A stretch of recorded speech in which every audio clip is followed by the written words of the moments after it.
cold never lasts, my darling. It just teaches the heart how to burn. Jesus Christ. If you need 2 more arms to hold these burdens, practice your song and I will give it my best. Try as free of every single care. Someday someone will love me again. The way that I loved you showed that it is possible. My joy comes in, I see you. Baby, when I was born. Hello everybody, welcome to this video. My name is Dan, aka Lucin, and this is my reaction to Raye and her brand new album. This album may contain hope. Let's go, let's go, let's go. Wow, right, I hope you're having a lovely day. The situation with new releases is fucking mental this week. Honestly, the same day we have Melanie Martinez, we also had Slater's brand new album, Robin, and then we have this album. This album may contain hope. So that's 4 big albums all on the same day. Why? Who knows? I had to do Raye as my next one because I love her and I just couldn't wait any longer to listen to the album. These are purely selfish reasons. So I first got into Raye through YouTube, obviously, as I get into all music nowadays. I reacted to Escapism. I always want to call it Exhibitionism. And so I was like, well, okay, when her album comes out, I have to do that. So 21st Century Blues came out. I reacted to that. Died. Loved it. Obsessed. Definitely a scattershot project, but I suppose it's like a symptom of like the whole like label drama. I went to see her live when she did the orchestra, 21st Century Orchestra thing. And I'm seeing her at Brighton Pride this year. Yeah. So I am well and truly on the Raye hype train. I'm obsessed and I cannot wait to listen to this album. She's got a very broad appeal. Like she has the kind of TikTok appeal from stuff like Escapism. And then you have this kind of big band jazz thing. And it feels as if with Where the Hell Is My Husband, she's managed to kind of find a way to bridge the gap. And it feels as if we're building up to this album, which is her first big album since really taking off. And so I'm extremely excited to hear what the hell she's got in offer. But before we get into the album, this is the moment where I say, everybody subscribe, yay! So if you are new to this channel and you haven't checked out any of my reactions, then A, make sure to go back and check out my old Raye reactions. Make sure to go onto the Patreon if you want to check out my reactions to Where Is My Husband and I Know You're Hurting when she first did the McGlastonbury last year. But also subscribe. Yeah, I mean, I've been doing this for 6 years now, so there's like a whole host of videos on there if you want to check them out. But if you want to see what I'm up to going forward, then make sure to subscribe. And if you want to support me even further and watch this video with no cuts in any of the songs, then go to Patreon.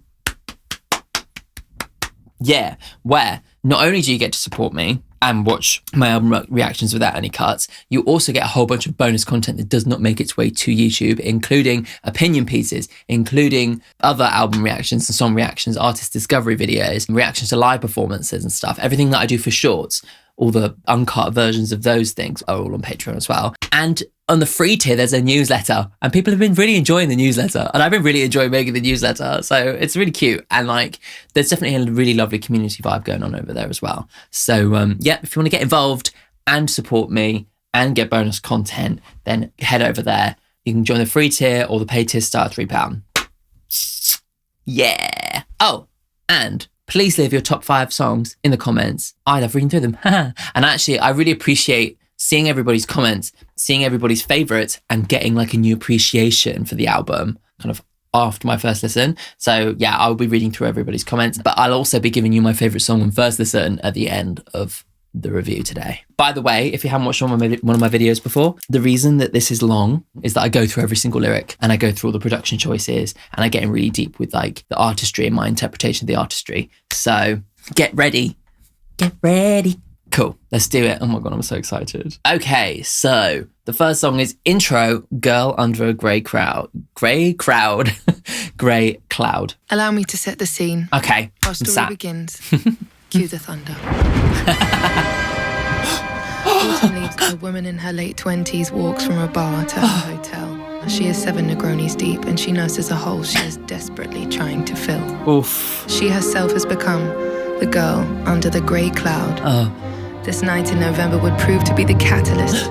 Ingredients as follows: her loneliness, the vermouth, the echo of a belittling assessment she had received from a man earlier that day, and a voice note. Call me, please. We need to pray. Oh, okay. I kind of told her to stop it. I'm going to stop it quickly. Just to go through the lyrics quickly. Oh my God. I mean, what an intro track. Theatricality, setting up the story in a proper, like we're seeing an opera. And I'm fucking obsessed with that shit. Yes. Okay. So we're setting the scene. It's literally like where it's like you're at the beginning of a movie. It's like, or a beginning of the book. She's doing the checklist. She's like, who is this character? What are they wearing? Where are they? What time is it? What's the weather like? No umbrella. She's seven. I love all the little like touches of humor that kind of come into it, like the 7 Negronis deep. It's a very British sense of humor, self-deprecating thing. Her eyebrows were placked. She wore fake eyelashes and a red dress. Yet no one at the bar would notice her efforts. The disappointed she was no stranger to rejection. So we get in the background. We have this girl who's been under a grey cloud. She's dealt with presumably shitty men in the past. She's also dealt with career difficulties up until this point as well. There's always kind of been something hanging over her. And here she is, like at her lowest low, drunk, not wearing enough clothes in the rain. The girl under the grey cloud must finally make way for the rain. Oh, yeah, okay. It's like the tension of the grey cloud. It's going to rain, right? You see a grey cloud and you're like, rain is coming. She's like, okay, I need to make way for the rain. I need to allow the rain. I need to allow this emotional exposition. Ingredients as follows: her loneliness, the vermouth, a scratching of the zip on her left hem of her dress, the echo of a belittling assessment she had received from a man earlier that day. Oof, so clever. The little details, like right down to the finite thing, like she's like playing with the zip on her dress because someone's made a snarky comment about what she's been wearing. It just sets the scene about not only where she is, not only who she is, but what is going on inside, and gives you so much kind of 3-dimensional kind of background as to like, who is this person, you know? And a voice note from her grandma that would say, call me please, we need to pray. Really powerful, incredible scene setting. Right, okay, let's do it. This is I Will Overcome.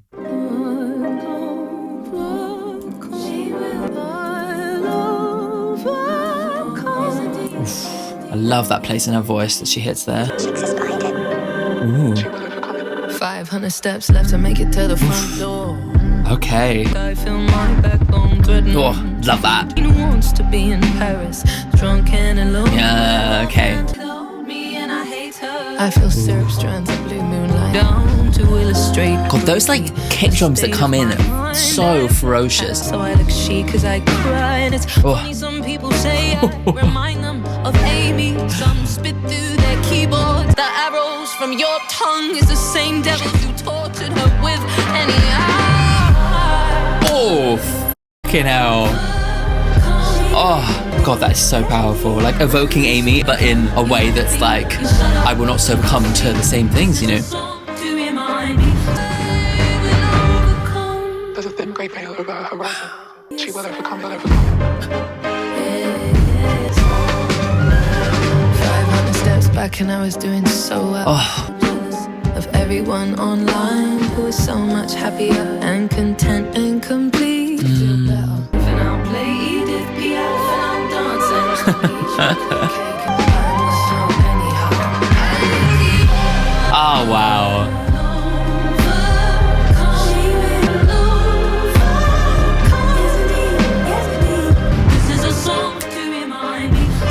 Oh, yeah.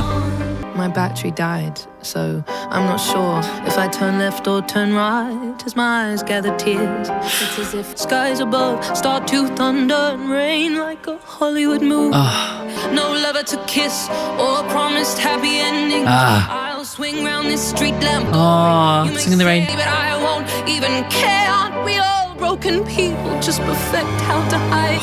We're all going to die. So am I going to live like this all of my life? I'm not okay right now, but I'll get there somehow. Oh my God. It's like, I will overcome. I haven't overcome it yet, but I am determined to. Yeah.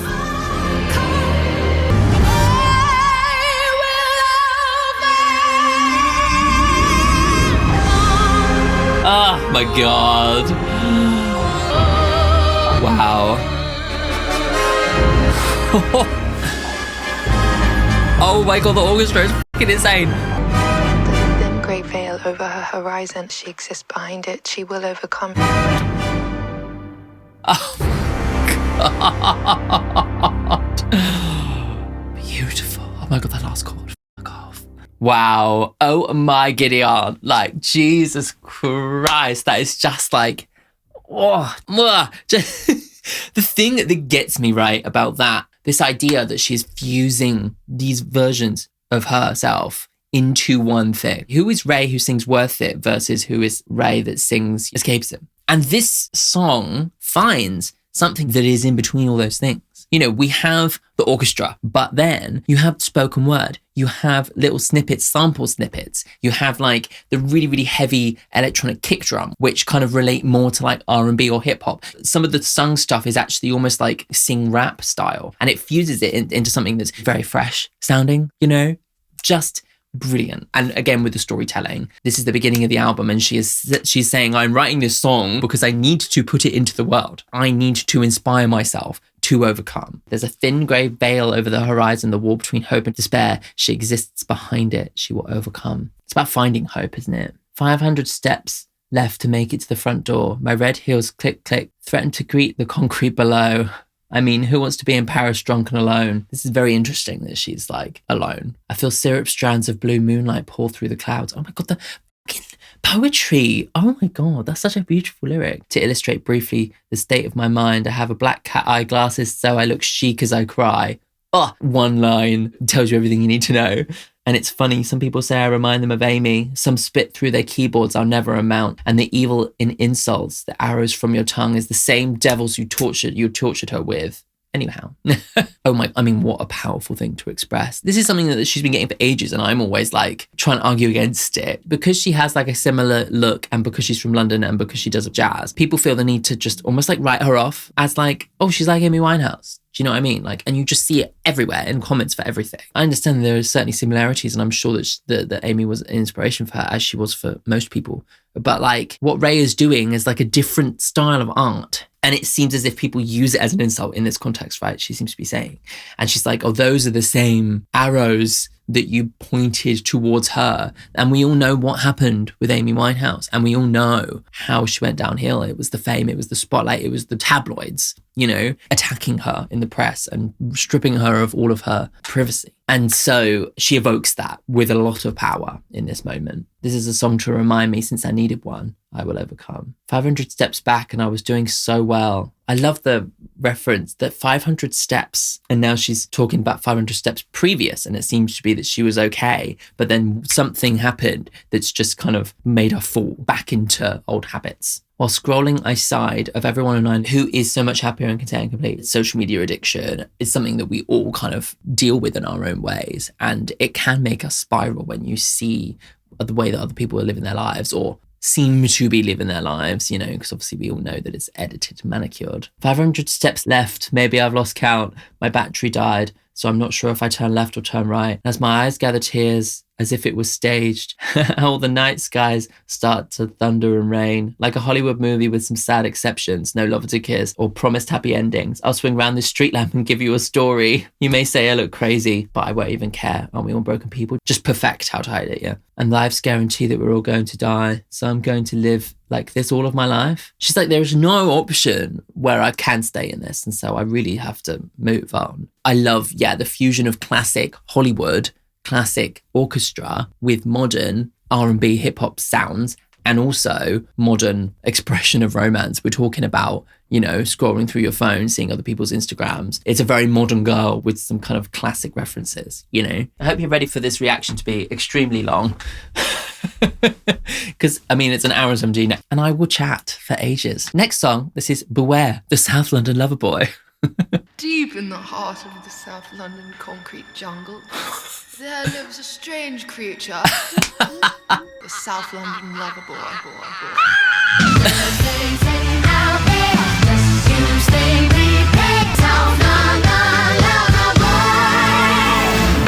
Obsessed.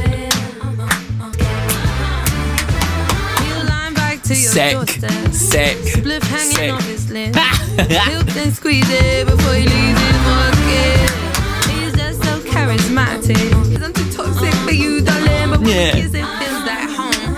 Beware, South London lover boy, especially when you're home alone too. Yes. The rest is dead, girls, stay safe out there. I love this. I mean, I don't know why you would go to South London at all. I'm a North London lover boy. Don't offend its fragile ego. Stay calm, kind of polite. Could be lethal. That little bit of melody sounds so much like Where's My Husband, doesn't it? It's the same interval.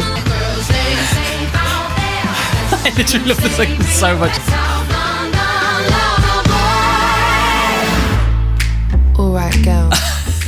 Wherever you live, I need you to repeat after me. Stay where it's scary out there. Sing, girl, stay safe out there. Sing. Girls, stay safe out there. Sing.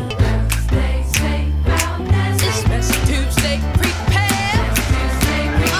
Ah, this is so good. It's so retro. That boy is a South London. Yes.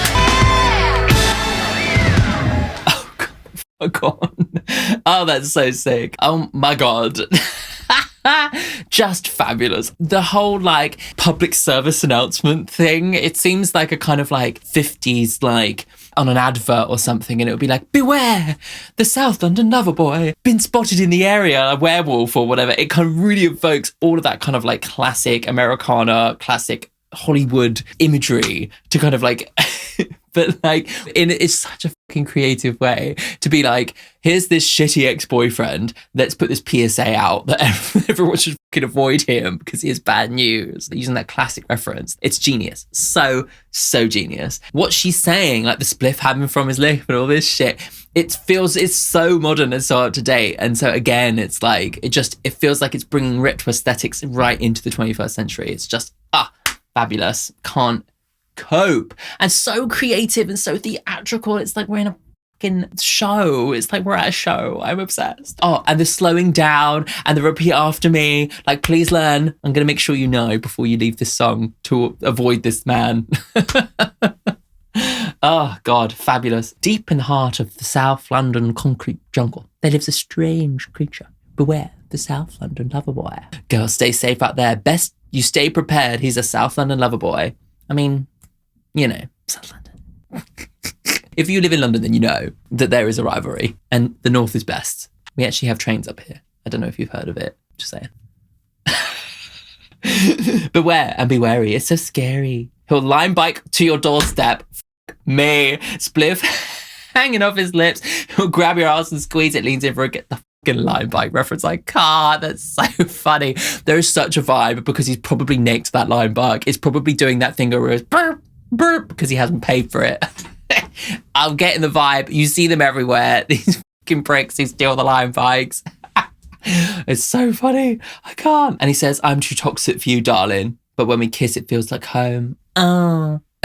Beware the South London lover boy. They'll know where to find you, especially early when you're home alone too. Beware. He'll pull up to you in an all-black car and he'll start reading poems out the window. He's not looking for a heart, just a pillow to rest his head. Take care not to antagonize it. Don't offend its fragile ego. Stay calm and kind and polite, oh darling, or else the outcome could be lethal. So this is a very clever place to take this song now. We've kind of got the humor of it. We've got the ex-boyfriend part of it. But the extra level here is the patriarchal aspect, right? In the framing of the song, she's got this PSA and she's saying, girls, you better be careful. It's on you, right? Because that is what women are told. They're saying, if you wear your dress, if your skirt too high, or she's asking for it, it's what they say. You know, it's gross. It's gross. And she's very much shining a light on that by kind of like revealing the absurdity in that there's this werewolf creature, like, you better be all pretty and nice and kind and look beautiful and say, yes, please, no, please, you know, all of that. The levels, the depth, the humor, the references, but also the serious message. Perfection. Fucking insane. Right, next one. This is the WhatsApp Shakespeare. I'm already obsessed. This is the same fucking line bike prick, isn't it? Oh, God. Okay, let's go. Once upon a time there was a girl and there was a serpent. Okay. This dissimilar. Many moons. Ooh, later. love this. What's up, Shakespeare killer? We call him. Rise to climb into your bedroom door. Now you're fighting for your life on your bedroom floor. Ow. Blue black venom. Another knew what she meant. In this case, denim. Just the vocalizations, the shape of the vocal.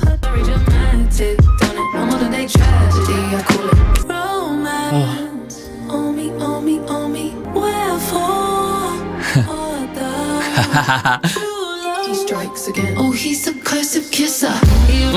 He's like got all the romance, he's got all the poetry.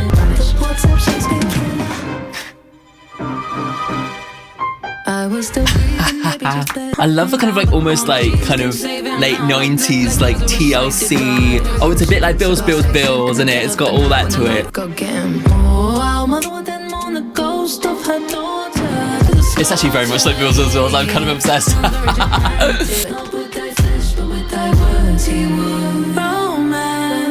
Oh, it's the romance. It's the promise of something. Oh, he's a cursive kisser.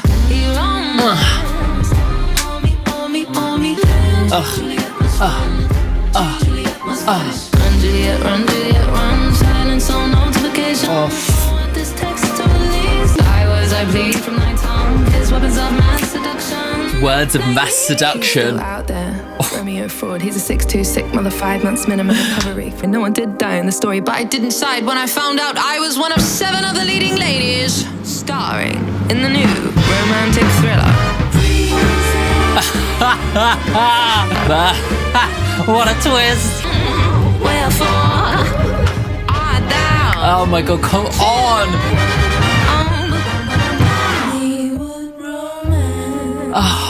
He lived in the palm of his hand. You better run. Stick it to the man. You better fat you who's outside. Must learn out of airtime. This is I'm fucking obsessed with this. This is so sick.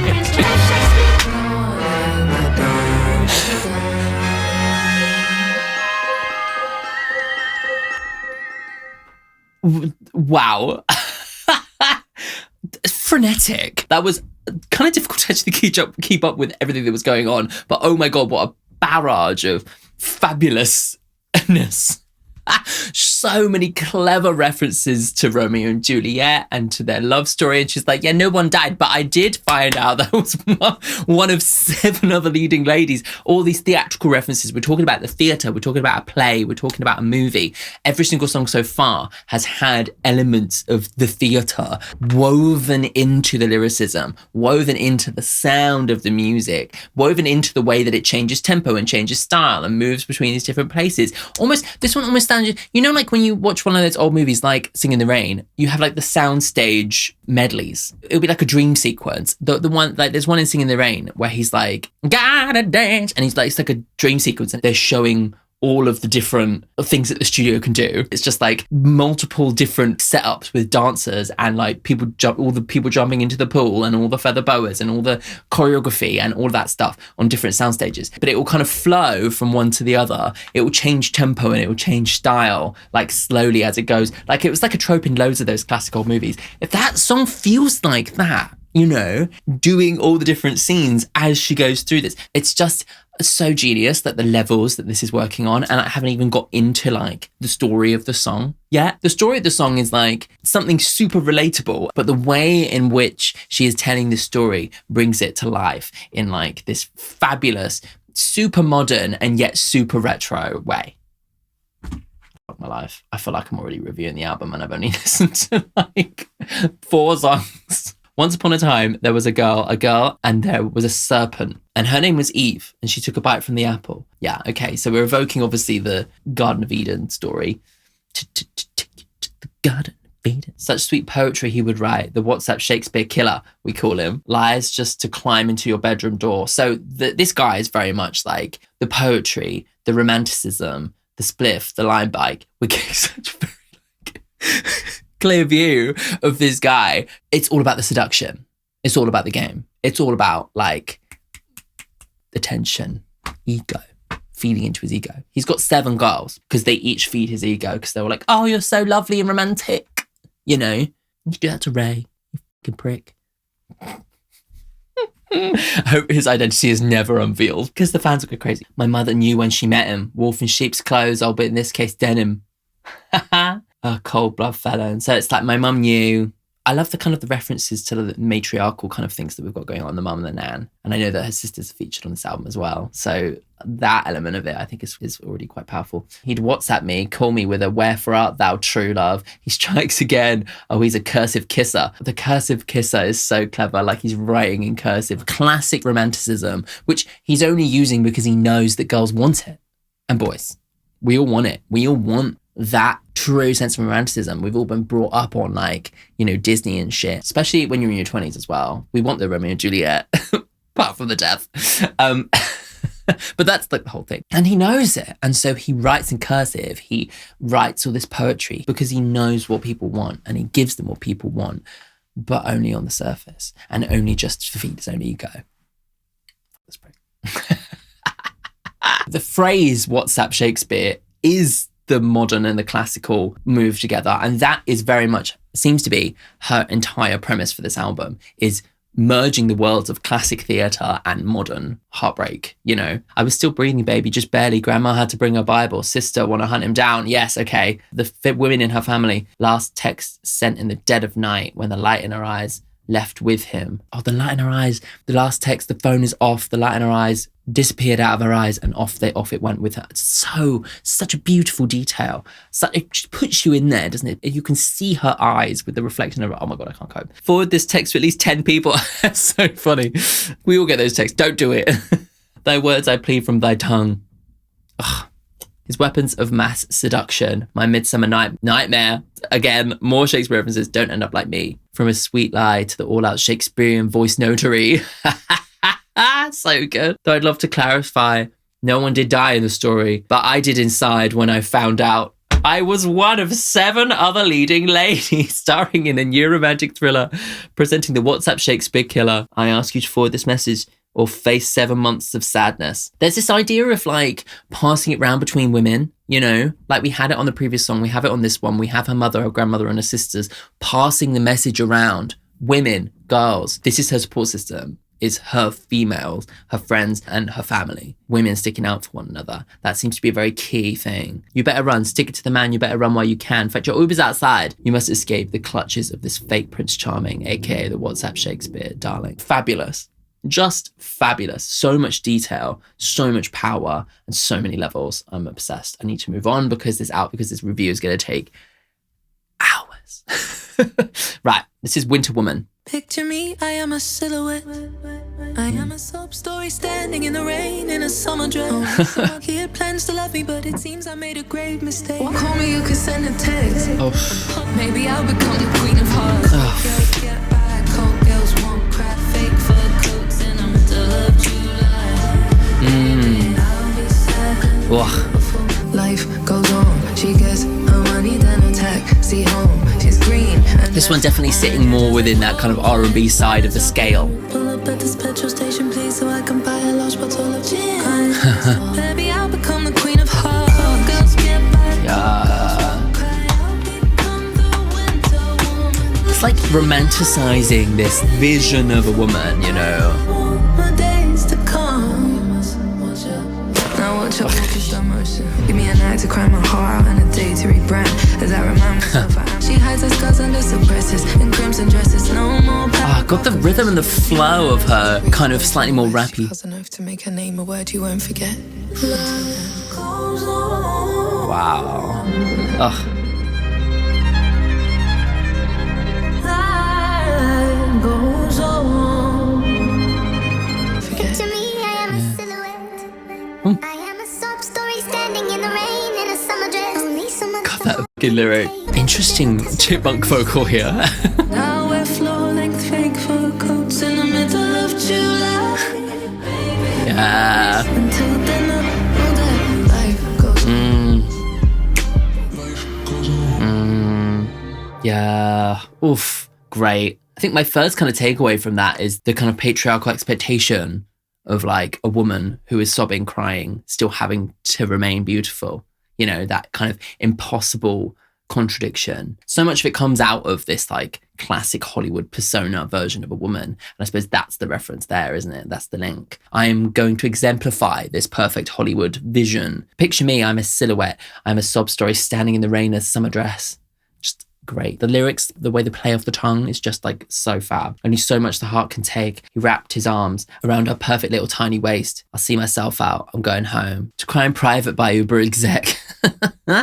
All these like little references to like Uber and to WhatsApp, they're very much 2026 lifestyle, you know, it's just really clever and brings it down to earth. That's the thing, is that this kind of level of theatricality, I think, can be maybe make people feel a bit cut off from what the person's saying. And yet she makes sure to make the people who are listening to this get it. Once they're in, they're then elevated. They're taken on this journey. And also like the way that she's looking at like somebody else, he's got his arms around someone else with her perfect little tiny waist, the way she's belittling herself by comparing herself, by saying the other person's smaller and therefore better, you know, that really then we're getting more layers to what's going on inside her head, inside the head of many women. You know, an unfortunate amount. Have fun with Alice at the bar. Maybe I'll become the Queen of Hearts. Yeah, it's like I'm in my villain era, you know. I'll wear floor-length fake fur coats in the middle of July. It's like leaning into this cold, cold character, you know, because it doesn't matter how warm it is outside, I feel cold on the inside. Didn't realise the camera had run out of time on it,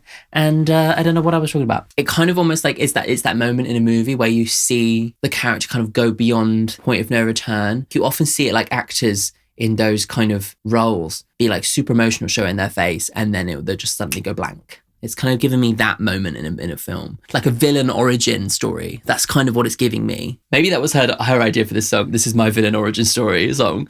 In her castle on the hill where no one comes or no one goes. Yeah, this really does feel like that. Your text is green and left on red. Oh, yeah. Tonight I kiss the bottle on the lips because desperate times require desperate pleasure. Every single lyric, every single fucking lyric. You can tell she just puts every ounce of passion and every ounce of creativity and every ounce of like fervor into every single lyric. She's so proud of what she's presenting here. It may come across as kind of messy at times, but I love that because she's really just throwing absolutely everything at it, as much as it might not come across as like the perfect manicured thing. There's something super endearing about seeing someone so earnestly passionate about the music that they're making. It's such a winning quality, and you can hear it come across in the messiness of the songs, you know, in the way you can't quite catch every single thing, the way it goes between 5,000 different ideas, you know. As I remind myself, I'm the girl that I think I am. She keep it pushing, sadness, suppression. She hides her scars under silk presses and crimson dresses. This red dress, like she's worn this red dress throughout the whole era as well, like the red dress in Where's My Husband. It feels like specific. An Arctic breeze blows from the west. She vows an oath to make her name a word you won't forget. So sick. Fabulous. Obsessed. Right, let's go on to the next one. This is Clack, Symphony, which I've heard clips of, but I haven't actually listened to, even though it came out pre-release. I was saving it. And it's got fucking Hans Zimmer, featuring Hans Zimmer. Like, what the f***? Okay, I'm ready. Did you know the odds? Ooh, yeah, the clacking of the heels. But there has to be more than just merely existing. Oh my god, okay, so we're already there. I mean, I called my girls and said SOS, pick a dress, pick a time and an address, we'll be up going out tonight. Send a call out, send a call out. Click, click, click, clack, Symphony, I need that. Click, click, click, clack, Symphony. So good. Yes. Yeah. The way I pick this mic will pay the mortgage and I'm very glad. I feel like no one really needs me. I love the kind of simmering tension in this song. We don't settle for depression on a Friday night. I need a hug, I need a dance floor. Yeah. Give it time and an address for me, all going out tonight. Send a call out, send a call out. Click, click, click, clack. I love it. Like the way the timpani and everything is on that. It's time to open up the closet. It's a sad sight to see. Wow. Come to me, someone bring the sun to me. I can see the girl who wants to believe. She just wow. Call my girls and said it is a last. Pick a dress, pick a time and a dress. Send a call out, send a call out. Calling on my baddest friends. The siren. Oh my god, come on. Symphony, I love the sound of it. Got this tension. It's just been building the whole song. Though this season of her life had been cold, lonely and tough, she had learned a beautiful lesson. Oof. As she kissed her girl girls goodbye and thanked them for getting her out the house. Besties. Everything was going to be alright. And even if only for a moment. I've got chills. Me. It's going to be alright. Oh my god.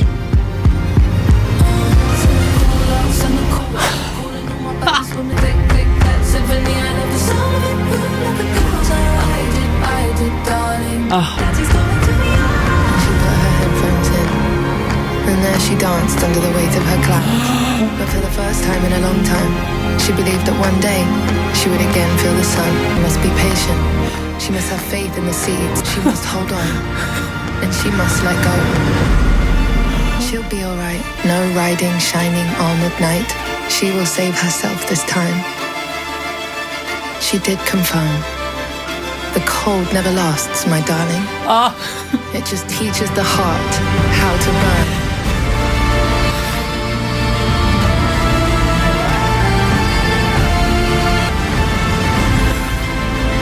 Oh my god.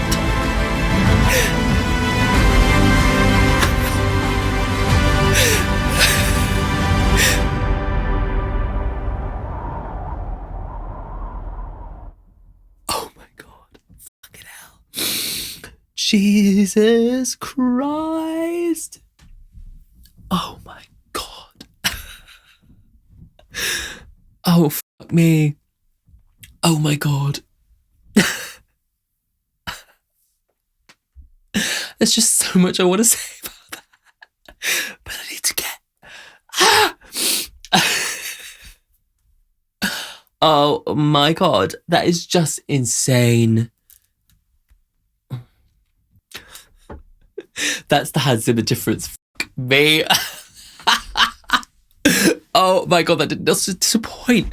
Jesus Christ. But it just feels like something so fresh. Like the thing is, right, the song itself, take it out of context, right? If this was just the vocal and like a bare bass instruments, this would be an R&B song, right? We've got the tempo, we've got the rhythm. This is reminding me of like some of the kind of more like R&B hip hop edge stuff, but with Hans Zimmer. What we have is this fusion, like I've been saying, really brought into full force because it feels like the song is the most unique fusing of two genres. It's like really the meeting of worlds at this point. And it results in something that is down to earth, relatable. It's about going out with your girls, you know, and then it takes it up into the fucking stratosphere. And this is the thing I absolutely love about dramatic music. It's like a journey, right? You're invited in as a listener. You're like, oh, I get it. Going out with my besties, super relatable premise. But then once you're on board, you are taken off into the stratosphere. It's like an easy entry point and then off you go. So much classical music is very difficult to get in. Like, you know, it's sung in Italian. It's repetition of like classic era stuff. It makes you feel like you're supposed to sit there and appreciate it. And you can do that and that's beautiful, but you're not involved in the story of the song. But Raye involves you in the story of the song and then shows you what power classical orchestration can do, you know? And the whole song, the tension is fucking incredible because we still have these moments of like chorus that kind of like have that hooky kind of quality to them. The click, click, click, clack every single time that comes in has that hookiness to it. So you still kind of get a satisfying kind of pop energy to it, but that tension is building. You know, we don't get the payoff like you do in a typical pop song. You don't get the payoff until you get to that middle eight and then it goes down and then it changes key and becomes this fucking phenomenal piece of orchestration from Hans Zimmer. Like, Jesus Christ. I love like all the rain and the wind and the power and then the way that it feels like the light is shining through the fucking clouds with the chords that are chosen. The chords, the modulation into a brighter key sounds like the sun coming through the clouds. And we've been like in this winter coat. We've been under this grey sky. And here's Hans Zimmer to be like, hello, we're coming through the clouds. The beautiful music is breaking in the clouds. And that is how she feels when she goes out with her girls. She's been under this grey cloud and the sunlight will come out momentarily just for a moment while she's out with her girls. And it's like, wow. And everything I've been saying so far about like her support system, the women in her life, her mum, her nan, her sisters, and now it's her female friends. And she's like, these are the people who are looking out for me no matter what. It's just beautiful that we've been building up to this moment and then it crests into this fucking stunning, incredible orchestration that just is so powerful. I just can't cope. It's fabulous. And I know which song's coming next, and I know it's good because I've seen it live and I cry my eyes out. But we need to go through the lyrics quickly. Oh my God. Did you know the odds to be born on this earth is 1 in 400 trillion? I conquered those odds, yet I can't conquer leaving this house. I eat, sleep, scroll and work. The scrolling seems to be such a thing. It's in every single thing. This obsession with their phone, the WhatsApp, the scrolling, the being in bed at night reading his text, you know, all this stuff. Like this phone addiction seems to be a big part of like what is getting to her, you know. I was thinking there's not enough wine in the fridge to unleash me.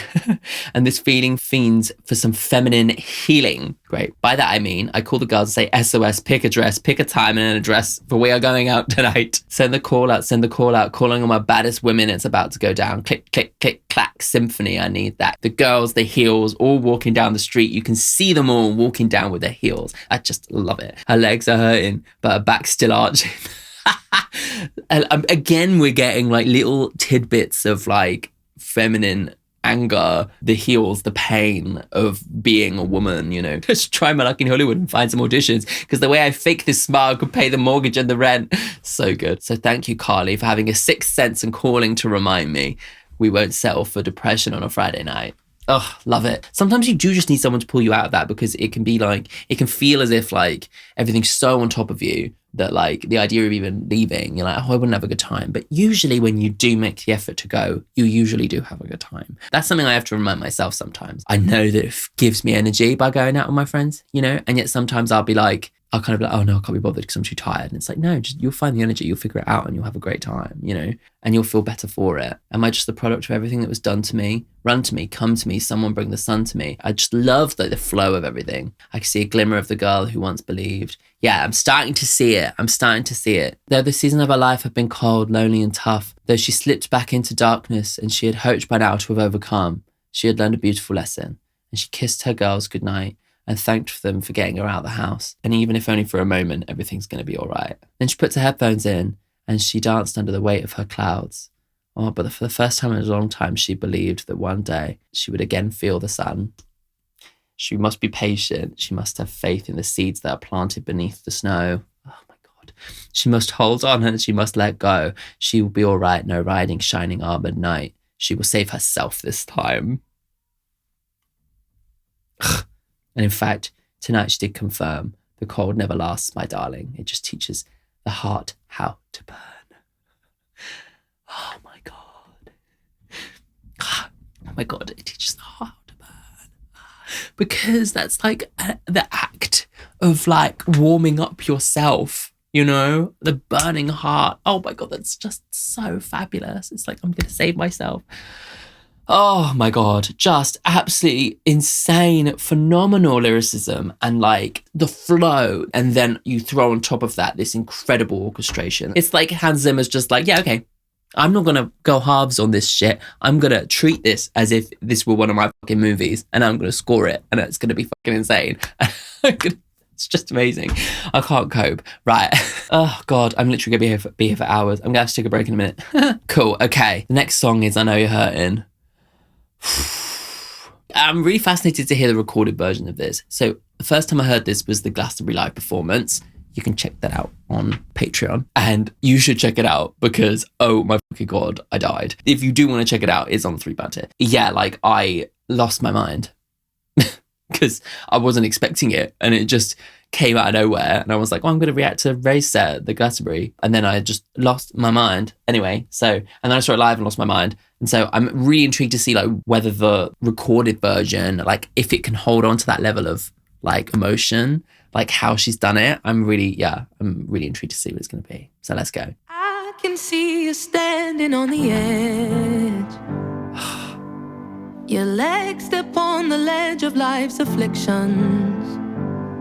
Oh my God. You give when you have little left to give.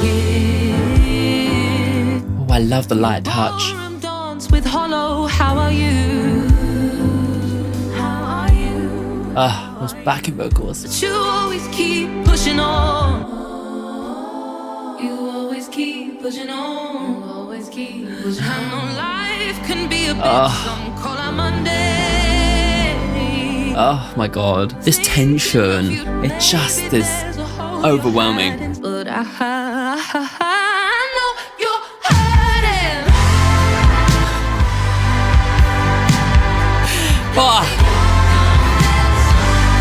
It's just so simple, but it's so fucking effective.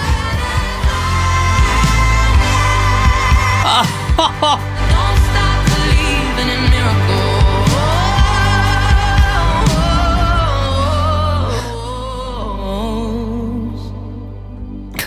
I wish that We you all know could this find person, some don't for we? yourself. You know. You bite your tongue and tense your thighs to stand. Oof. You don't have to do this all alone. Even though I know you're hurting. I know deep down there's something's burning. If you need 2 more arms to hold these burdens.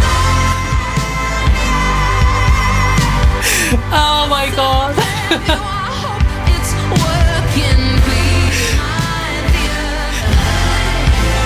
I know it's hurting. Pray Lord has mercy. I know He's working. I know it's hurting.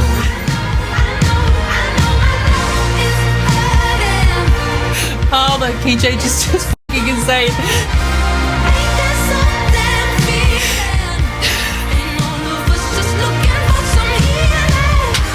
We wait for this sweetest taste of close your eyes and let this music get to work. Listening to this, I need you to hear me now. Stay with me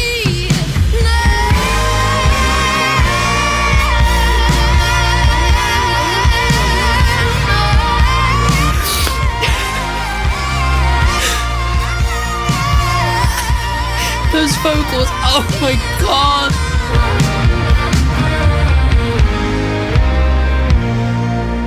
It's gonna be alright, it's gonna be alright, it's gonna be okay. It's gonna be fine, it's gonna be alright, it's gonna be okay, it's gonna be okay.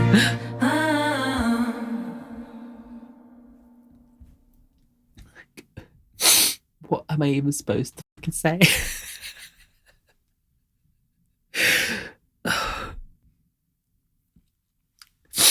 It's just so profoundly moving, like that song. Oh. My God. And she captured every ounce of it in the recording. Like obviously a phenomenal thing to witness live, as you can imagine, but like just she manages to capture it in the recording because of that incredible tension, because of the incredible lightness that is in the beginning. And when it first goes into the first chorus, you kind of think that it's crested, but then every single time it keeps coming back with like more euphoria. It's like you can't cope with how euphoric it at so many levels. Like it already hit this like moment of incredible euphoria, and then it comes in with that fucking mad-ass key change, which is just the most wonderful thing, the most crazy thing. And then you've got those jubilant horns that sound like fucking heaven, you know, da, da, da, da, da, da, that just like overwhelm that final section. It feels like you're home. It feels like you're releasing that ultimate sense of euphoria. Is just like boom with those horns. And then she still manages to pull it back and bring it to another climax again. And you're like, how many more? It's just the absolute statement of euphoria. I don't think there is another song out there that feels as euphoric as that, you know? And I think the thing that makes it even more powerful, this kind of next level, is that she's singing about somebody else. And I think in terms of this album, it's all been about her to start with. You know, as it is when you feel depressed, you do become selfish. It's not like it's not a fault of yours and you shouldn't feel worse for it. That's the depression spiral, right? When you feel bad about being selfish because you're depressed, off you go. Down the spiral. But I love how she simulates that depression by having the first half of this album singing about herself and in these internal feelings that are overwhelming to her. The whole album actually feels very grey up until that point. And now here, this is the fucking sunniest sunshine. You are in the sky and the gates of fucking heaven are on you. It's that sunny, you know, and the realization that it's not about you is what brings that sunshine. You know, it's about your friends. It's about other people who are also hurting and seeing that in them. Oh, we're all humans going through this fucking bullshit experience together. That's the realization. When you focus on somebody else, that's when you can bring yourself out of depression. And this is sonically a representation of that, because every single song up until this point has been about her. And this song is about somebody else. And you can hear it, this euphoria, like the clouds are parted and the angels are landing on this earth, and Raye is that angel. My God, it's just insane. And it is more insane in the track listing. And I love that, like, the recorded version lives up to it. And I'm so glad I finally have a recorded version that I can stick on my Spotify fucking playlist. Because like when I first heard this at the Glastonbury set, I was like, and I've been waiting. I can see you're standing on the edge. Your legs step on the ledge of life's afflictions. Oh my God, as if they're ready to jump off. I know you're a master of disguise, you are. You give when you have little left to give. You ballroom dance with hollow how are yous. It's just the beauty of it. Just the absolute stunning beauty in the lyricism. This idea of ballroom dancing, like putting on a show, you know. Even though inside you feel completely hollow. Your body aches from marching up your mountains, but you always keep pushing on. It's this inspirational figure in her life. Maybe there's a hole you're hiding in somewhere, and you're hiding it so well you do, I must say. I wonder if this is like to a friend, her sister, her mother. Every single thing in their life is like pushing back against them. They don't have any wins, and yet they keep pushing onwards. And Raye's just here to say, like, I know that you're hurting inside, and I just want to be there to celebrate you. It's just fucking stunning. And deep down, there's something's burning. Something's burning deep down. Something that's keeping the fires lit in your body, that's keeping you pushing forward. If you need 2 more arms to hold these burdens, I am here. You claw yourself apart in private moments, and over bruises you put plasters on. Plasters, for American viewers, band-aids. Where life has dealt another losing hand, you bite your tongue and tense your thighs and stand. It's like, even when she doesn't feel like she can stand, I'm just assuming this is a woman, just given the theme of the album, probably. Even when you feel like you can't stand, you push through and you stand. And while we wait for the sweeter days to find us, shake off the devils that's lurking and close your eyes and let this music get to working. If you're listening to this, I need you to hear me now. Don't give up on your life. Stay with me now. Don't give up on your life. And she's worried about them, about their mental health. And she's putting this song out into the universe to kind of just say, you know, like, I am there for you. You know, I need you to hear this song. I hope the person who it's written about knows it's about them, because can you imagine? It would be the thing that would save your life. You know, it really would. Like, oh my God. I think the other thing, actually, I think it's got to be worth mentioning is the way that she is bringing elements of her faith into it, you know? Like, I'm not a religious person, but like when you hear music like this, the power that faith inspires in individuals is like unlike anything else. It brings out this element of like unabashed euphoria, and it's like, it's always incredible. But I just, the power of it is that she's singing it like to help somebody. She's like, I want this song to be there. I want you to hear it, and I want it to help you, you know? And that is just like, it just brings it to a new level. Oh my God, I just can't. I need a break. I need a coffee. Right, I think I've recovered. Barely. I've got my iced latte, and I've picked my, is it even a Focus? My Luigi Cub for Raye, because I know that she's a big Mario nerd. As am I. Very excited about the Mario Galaxy movie next week. Right, let's go on to the next song. God, I'm actually like, I've hardly got through any of this. I've been recording for like a long time. I apologise if this is a 5-hour video. Watch it in stages. Right, okay, next one. This is Lifeboat. Don't work too hard. Have a rest. I'm in my man's car. That's nice.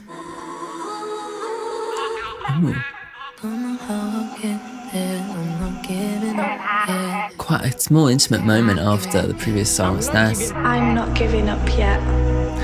I'm not giving up yet. I'm not giving up yet. I'm not giving up yet. Giving up, yeah. I'm not giving up. I'm not giving Oh, I love the way that this is like built up. Oh, beautiful. I'm not giving up yet. Yeah. Yeah. I'm not giving up. Ooh. I'm not giving up yet. I'm not giving up. I love all these different voices. Oh god, it's so good. Oh my god. I am not giving up yet. Ah. It sounds like a club remix. I'm not giving up yet. Many people have pains in their lives. They've been so disappointed, so broken, almost lost the desire to even live. I've been disappointed many times. I've been failed many times. There is a future. There's a way forward. There's hope. I don't know how I do We will this. make it. I'm not giving up. We will make it. I'm not giving up. I'm not giving up yet. Crack yourself a nose, trying not to drown in it. Not This is- to drown in it.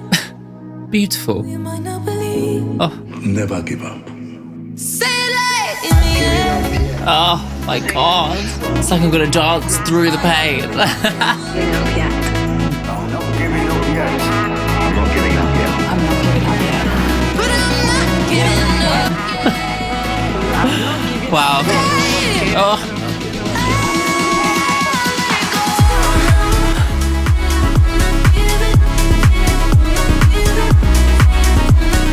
Oh my god. Talk about genre fusion. Like, fuck me, it's so good. She's just such a fabulous artist. She just weaves in so many different styles, and yet it all just feels like her. Wow. Ugh, gorgeous. Talk about an unexpected move, you know? Like, it just feels like she, in so many ways, has taken all of the elements that felt disparate in the past, you know, in terms of like these moments of like club remixes and these moments of like pop songs and these moments of like jazz orchestral, you know, all these quite disparate sounds that in the past has made her kind of maybe come across as an artist who hasn't figured out what her vision is. And she's found a way to just bring it all in. You know, there's like a central down to earth quality, I think, and just like an absolute creative fervor in her that just brings everything together. It's like almost through sheer force of will, she's pulled together all those disparate elements of her sound, you know, and made something that seems cohesive.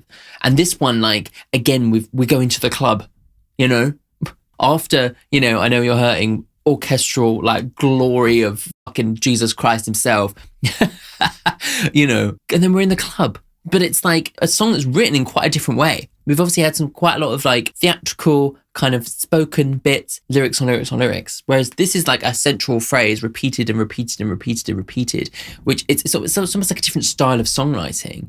And yet because of the message, because of all the other people's voices as well, and the feeling that that generates, it brings it in line with what we've heard. It's like wildly ambitious, this album, but I just feel like she's pulling it off at every single moment. Yeah. And you can just feel the sheer force of her passion and her creative energy through every single word of this project. I was chatting on my Patreon the other day about Harry Styles, because like that new album had the hallmarks of something that I would be really interested in. And ultimately, there's only really one or two songs that I have actually listened to since the first listen. And I think the thing that was missing in that album is that creative fervor, to just feel as if the person at the center of this is so passionate and so earnest and so completely obsessed with making the most perfect thing they can possibly make. It felt like that was absent in Harry's project. It just felt like he was vacant from the project itself. And this is the complete opposite. This is like, I can feel every ounce of her sheer will in every single moment of every single song. Yeah, it's fabulous.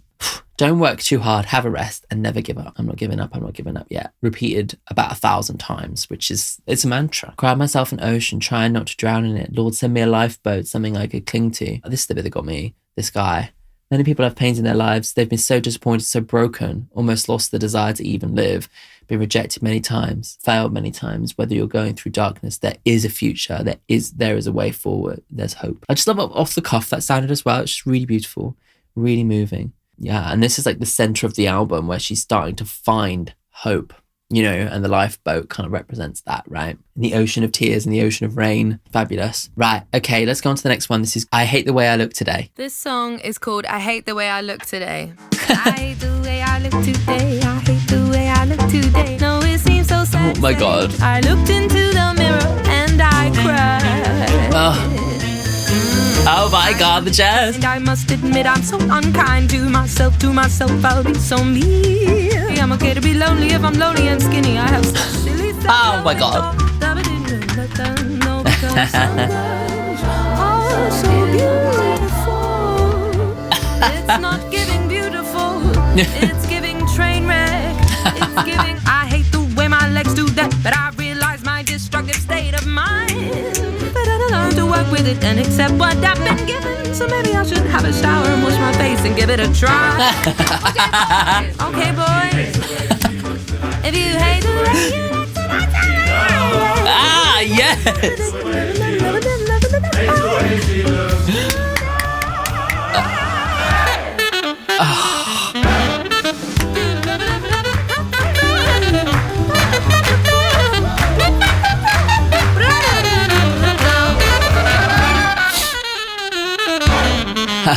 that's nice. That is fucking nice. Yeah, Graham Levin's on the saxophone. Yes. I can't fake this. I should just pay to rearrange this. Why can't I love the like live feeling. It's good that she was working on this song whilst performing live, you know. a little more positive this time, please. Words of affirmation must repeat till I believe it. Try harder to believe it. If someone will, I must try it. To like me, must try to fly.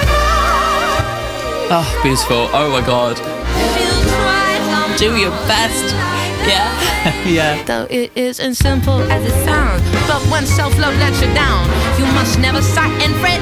Only me that can try to love the way I look. Da-da. Yeah. Beautiful. I think we got it, guys. Right, everyone have a cup of tea now. Fabulous. Absolutely fabulous. That is just so fab. I cannot get enough. Oh, a moment for her to just lean into the jazz so much. It's so fab, actually. The way that this album is set up, like I was saying with the sound stages, the way that it almost kind of feels like we're getting glimpses into different movies or different scenes in a movie that are showing off all the different kind of styles and different things you can do. And this song couldn't sound more different to the previous one. But again, we have that center of like real kind of vulnerability, you know, but also this idea of the theater. It's just so clever. It's like we're seeing a review. It's like lots of different shows all showing off one song, you know, and this, oh my God. And like just the humor in this was just so fab because it is actually quite a dark kind of thing. Very relatable, but a dark thing to kind of look into the mirror and not like what you see. But like, I love that she takes that and has so much fun with it that it's almost like willing this positive affirmation into existence. That's ultimately what the song is about, is this like trying to proactively pull yourself out of that negative thought space. It's just clever. Oh God, I hate the way I look today. This song is called I Hate the Way I Look Today. And I love the ending. It's so good. I hate the way I look today. It literally sounds like she's in a jazz bar, like doing this live, you know? So I know it seems so sad to say, but today it's true. And it was such a shame that I looked into the mirror and I cried. Man, if I was only pretty, it's okay to be lonely if I'm lonely and skinny. It's dark, but it's funny. Oh, because some girls are so beautiful, effortlessly, endlessly, perfectly so. Today it's not giving beautiful, it's giving train wreck and it's giving unfortunate. Again, we've got a very classic jazz reference, but with lyrics that feel very current. It's giving train wreck. I have to learn to work with it and accept what I've been given. So maybe I should have a shower and wash my face and give it a try. Literally, it's just so good. Okay, boy, she hates the way she looks tonight. Okay, bye, shake it. Well, I can't shake this. I can't fake this. I should just pay to rearrange this. Oof. And that's the that's the next level. Hey, this is where so much of this, like, you know, plastic surgery stuff, if it comes from a place of like self-loathing and comes from a place of like, I need to change my face because that will make me happier, it's just not it. And it's so sad that capitalism has driven us to that point. Obviously, it's a case-by-case basis, but it feels as if like this whole capitalism, FOMO, pushing us to constantly want to be happier, constantly want to be more beautiful. You're never good enough. That's the whole thing, because you buy shit to try and make yourself feel better. That's the whole thing. And unfortunately, like, plastic surgery has become so accessible that people do it. Ultimately, something inside has to shift. Words of affirmation must repeat till I believe it. Must let nice words in, must try harder to believe it. If someone will insult me, then I must block it and delete it. She'll like the way she looks. She'll try somehow to like the way she looks tonight. Though it isn't as simple as it sounds, when you self-love lets you down, you must never sigh and fret. Get a grip, that's what I said. You must change the way you talk to yourself. Only me that can try to love the way I look tonight. I love the way that it turns itself. It obviously becomes like a, you know, like I'm going to sing this funny song about like, I hate the way that I look, but like to twist it and be like, the only way is to start talking to myself in a kind of way. You know, I went through a bout of depression, like when I was in my 20s, like early mid 20s. I was up and down for a while. But the thing that always kind of got me out of it, and it sounds super wanky when people tell it to you, but these like positive words of affirmation, you might not believe it to begin with, but it retrains your brain to stop saying negative things to yourself. You know, I had all these like things I would be like, oh, I'm useless. Oh, I can't get my shit together. Oh, I'm so disorganized. Oh, I'm terrible at money. Oh, I'm a burden on those people around me. Oh, I'm too emotional and I let that spill out onto the people around me and they hate me for it. And I'm such a terrible person. All these things were like repeated phrases that I would say to myself. This is when I was like at uni, just after uni. I did treat some people badly. Like I was a mess. And it was prompted by like a unreciprocated, you know, romantic thing. All of the kind of self-loathing of growing up gay was coming back to bite me in the arse. It was all just like building up within me. I just distinctly remember thinking like, if that thought comes into my head, if one of those negative thoughts comes into my head, I'm just going to distract myself. I'm going to think about something else. Like that thing will come into your head and I'll be like, nope. What's the other thing I can think of? You know, it's that kind of thing. And it's like, and actually saying like, if that thought comes into your head and you're like, oh God, I hate the way I look, just say no, I refuse to think that today. And even if it comes into your head, just say to yourself, no, I refuse it. Fuck you. Off you go. Get out of my head. It's not going to help you. It doesn't serve anybody. Go away, you know? And that, although it's really, really hard to do, it's like step by step. If you just keep reminding yourself, if you make it a little habit to just say, off those negative feelings, eventually you look back and you're like, oh wait, I don't think that anymore. I actually quite like myself. I actually think about myself in quite a positive light. Although my emotions might have been a burden for other people at points in my life, now it's a way that I can connect to millions of people all over the world through these videos. You know, it's all about perspective. Crazy. Sorry, I've gone off on another tangent. This video is gonna be so long. I feel it. I feel it so much. Right, okay. Next one, Goodbye Henry with Al Green. Interesting. This is a sad song, though it feels happy. Okay, we're still within that It makes me so sad. humorous moment. Yeah. The song is called Goodbye Henry, and I wrote it about a boy. I love she's just telling us about the song. Even Henry, but I'm just trying to be respectful. Henry, oh, I wish you only love and happiness. Watching you drive away through my window. I love how meta this song is, just from the start. Drink a little less. In case your sorry heart is also breaking. In case you're driving to work and every bloody left turn you take just so happens to be down memory lane. Oh, so good. Told him, oh, I wish you only love as I'm watching you drive away through my window. I'm like swept up in like the la la la la la. But she's right, it's sad. From Memphis, Tennessee, put your hands together, ladies and gentlemen, for Al Green. It's nice to be on the microphone. With a story to tell. The people I've loved and the people I'll never get to greet.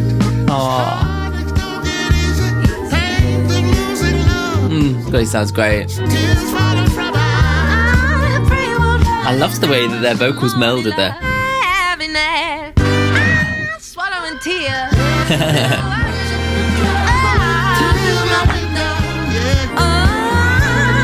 Oh.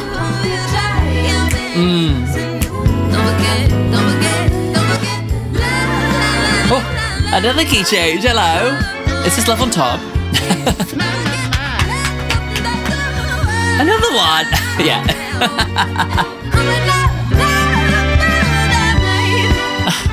And I guess sometimes that's just how it goes. And sometimes love hits the road. Oh. This was a sad song. Drop it here. Drop it here.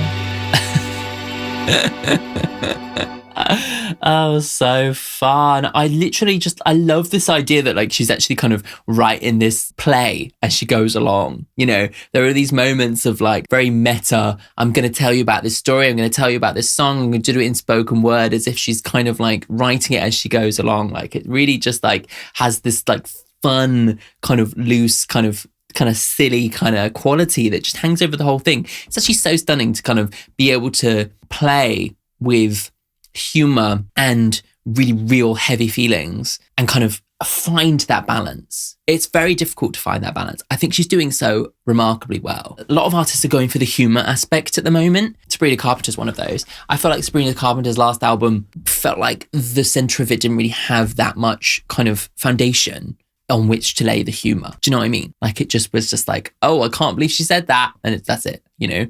Whereas this, the humor serves a purpose. This humor serves to like give you the other side of the coin. Because at the end of the day, as humans, we don't just feel sad all the time. We don't just feel happy all the time. Life is a complex, crazy wash of all these different things. Humor is something that we use to cope. We use it as a coping mechanism. And actually using humor and dark feelings, it gives it this more three-dimensional, realistic human experience, you know, and that connects you to her more. It connects you to her story even more because it feels like she's more accurately represented on recording. Yeah, I was looking back at the EP that I put together, I put out a couple of years ago. And I was looking back at it recently and I was just thinking like, I feel like in my writing, there was no humor at all. I'm heartbroken. Woe is me.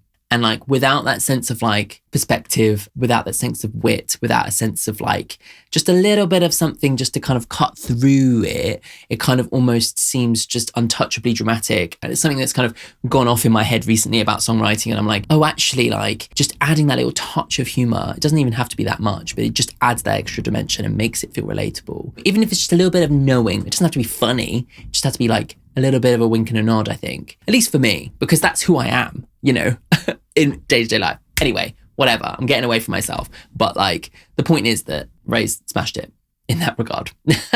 This reaction's going to go on for so long. I'm so sorry. It's already 4:00 and I started recording at like 1:30. This is a sad song, though it feels happy. It's not happy at all. In fact, it makes me so sad to sing this song, but I will sing it for you anyway. In another life, we could have made it, but in this one, well, we'll let go. It feels like she's moved on from the South London prick in the first like half of the album. She's singing about romances that actually were quite nice, but just didn't really work out, which is sometimes even more devastating because it's like, what could have been, you know? I had no words to say, so I sipped my gin in silence and I kissed the man goodbye. And we dried each other's tears and I told him, Henry, I would wish you only love and happiness. Let's pretend, Henry. Maybe one day we could try again. Let's pretend. Maybe we could. Oh, it's heartbreaking, isn't it? I told you this was a sad song. I did try to warn you in case you relate, in case your sorry heart is also breaking, and in case you're driving to work and every bloody left turn you take just so happens to be down memory lane. I just love how meta the whole kind of thing is. Like, you know, you might have this like on in the radio and it's like, oh, she's speaking to me. And it's that pain, the aching kind. But it's my pleasure to say that all the way from Memphis, Tennessee, let's put your hands together, ladies and gentlemen, for Al Green. I love the rhyming. I love that she set up the idea that it's a meta song and then she introduces somebody else onto the song like a live performance, again, in a very meta way. Hello, how are you? I hope you're well. It's nice to be on a microphone with a story to tell. So he is also in on the joke. He's also in on the fact that, you know, this is a meta song. Sometimes in life, we have to say goodbye. 'Tis falling from our eyes. I pray it won't hurt like it does tonight. Ugh. Yeah, it's just like old wise words from somebody who's lived it all, you know. Life is made of comings and goings, you know. Even if you love someone for your whole life, there is one day where you'll have to say goodbye to them. It's the nature of it, you know? And it's that kind of wise quality that he brings to the song that just grounds the whole thing in something very kind of meaningful. I guess sometimes that's just how it goes. Sometimes love sticks around and sometimes love hits the road. I love this idea of like her like being fairly young and figuring these things out as she goes, but bringing in these perspectives that kind of like make her seem young. It feels like she's learning along the way, you know? It feels like we're coming of age with her. We're growing up with her throughout the album, you know? Right, let's go on to the next one. This is Nightingale Lane. Oh my God. Which I have heard the live version of, but I haven't actually sat down and listened to the recorded version. I think I was going to do it on Patreon and then I just didn't get around to it. Cool, let's go. This is a song about the greatest heartbreak I've ever known. Oof. This song is called Nightingale Lane. I love how she introduces some of these songs, you know, like she's in a bar. Where my first love kissed me goodbye. His lips were thin and beer stained and tear stained. After the oceans I cried, I made of steel, just floating now. I just adore the intonation in that, the rhythm of that melody. It's so fab. I tell myself, just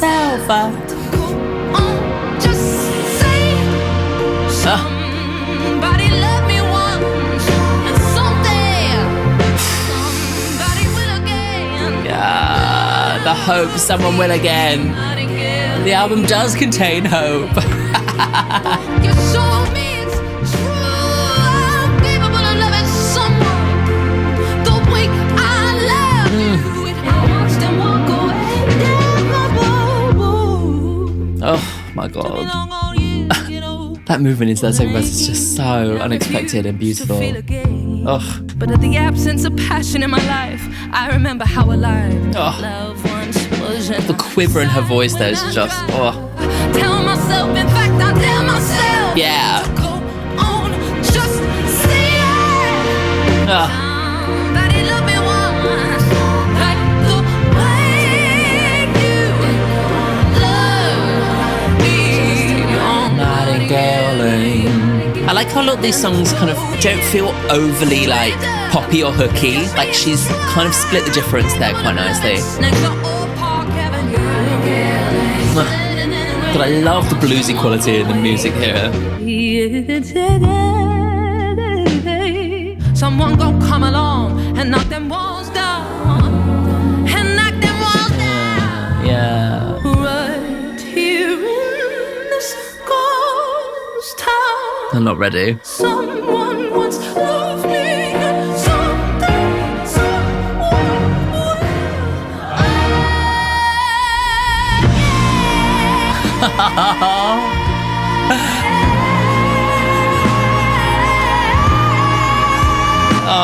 Oh, chills all over my body.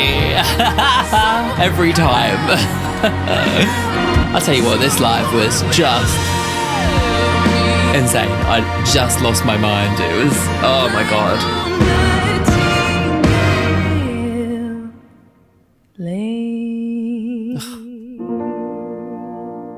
Beautiful.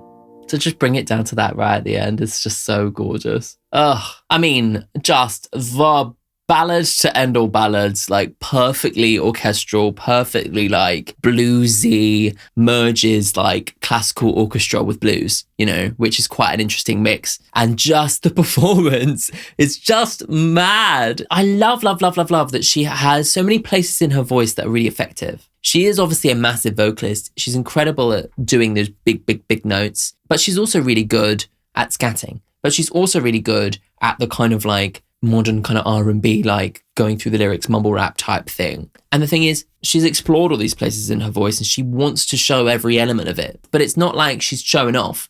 It's like she's using it to tell the story, right? And I think that's the thing, that people with big vocals often just sound like they're showing off. You think of like Christina Aguilera, you think of Jessie J, you end up kind of like bouncing off of them because it feels as if they're just trying to show off their voice to you. And Raye is showing off her voice, but she's doing it in a way that she's so vulnerable, so you feel like you're in on it, but also she's utilizing those different parts of her voice to tell the story. She's not just doing these massive vocals on every single track. She's using it in the euphoric moments, like during I Know You're Hurting, we need the utmost euphoria. And so she goes fucking mad with the vocal. Here, it's like getting rid of all the demons of this heartbreak. And so we are going to go the most dramatic we can go because I need to get it out of my system. You know, that's the story that she's telling here. And she's doing it through this top end of her vocal. And it's rare that you can find someone who has the talent, but also the kind of artistry and the skill of storytelling to know to do that. This song is about the greatest heartbreak I've ever known. This song is called Nightingale Lane. It really starts off. On a street in South London suburbs, when my first love kissed me goodbye, his lips were thin and beer-stained and tear-stained, was a pain that made me colder now after the oceans had cried and made of steel just floating now. This heartbreak that she suffered there of like turned her into this like cold steel, as we said earlier. I've let him go now, just see a ghost town, and sometimes at red lights I tell myself, I dare myself to go on, just say, somebody loved me once. And someday somebody will again, like the way you loved me on Nightingale Lane. And although we never made it, stranger, you showed me it's true. I'm capable of loving someone the way I loved you. I was right there, early June, next to Old Park Avenue. Standing in the rain, I watched him walk away. Took me long, hard years to get over you. I was aching. And looking back now, we were never quite right for each other, baby. But in the absence of passion in my life, I remember how alive love once was. And I sigh when I drive down this road. I reminisce, I drive slow. It's like this act of like allowing yourself to kind of sit in the nostalgia for a moment. Because like she spent years cutting this guy out of her thoughts. And so in this moment, she's like, I'm driving by, I've been reminded of you, and I'm actually going to allow myself to think about it. And in doing so, in allowing herself to feel that sadness, in allowing herself to actually go through and process those emotions, she's come up with actually quite a positive angle on this. Someday someone will love me again. The way that I loved you showed that it is possible, you know? The way you love me showed that it is possible in reverse. It might not have actually been the perfect love, but we know that there is something possible. And so I can look forward with hope, you know? And it was on allowing those thoughts in that she had this realization of hope. If she continued going on cutting this person out of her mind, she never would have had that realization. Just phenomenal. Right, I might need a little break again. We're moving on. We're getting on with it. Apologies if my words don't make much sense from here on out. I have been recording for 3 hours and I'm tired. Right, let's go on to the next one. This is Skin and Bones. Just skin and bones, and bones, and long. Ooh, fun.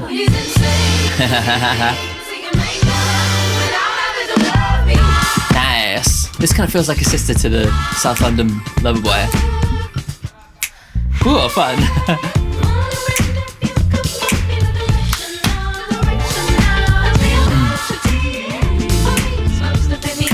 Oh, yeah.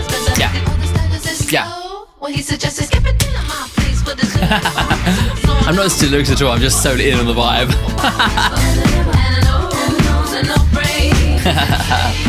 I love the way that goes.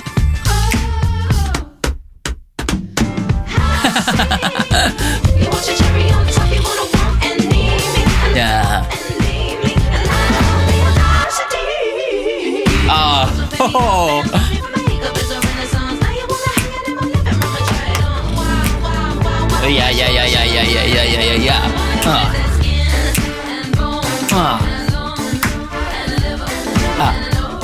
Yeah. The rhythm, I can't get over it.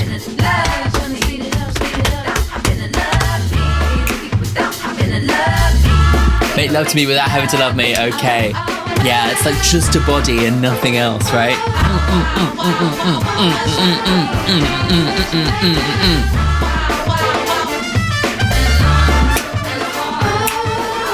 I'm actually so happy I'm seeing her again. Oh, my giddy aunt, so good. Such a vibe. I just completely got lost in the groove of that one. We've spoken a lot about how talented she is at so many different things, how theatrical she is, how conceptual she is, how meta she is, how vulnerable she is. But this is like, I can also do rhythm. Just fabulous. Just skin and bones and lungs and a heart, 2 eyes and a liver and a nose and no brain. He's insane because he thinks he can make love without having to love me. So it's like wanting to have sex with you without getting to know you.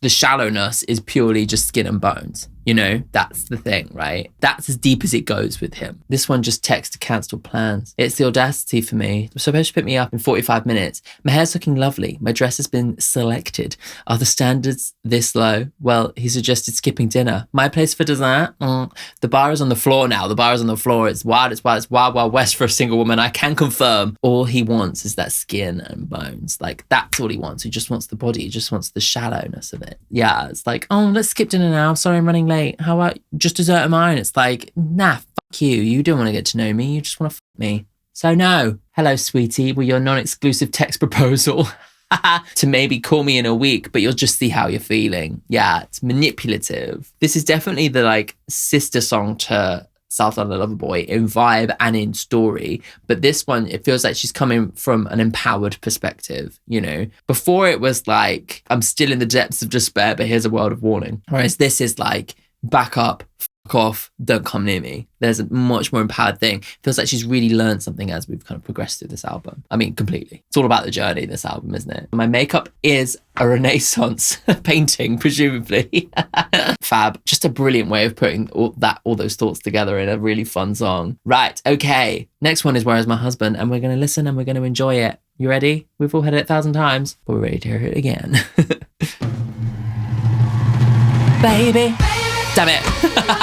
To find me, oh baby, where the hell's my lover? Getting down with another. Tell him if you see it, baby. If you see it, baby, he should hide.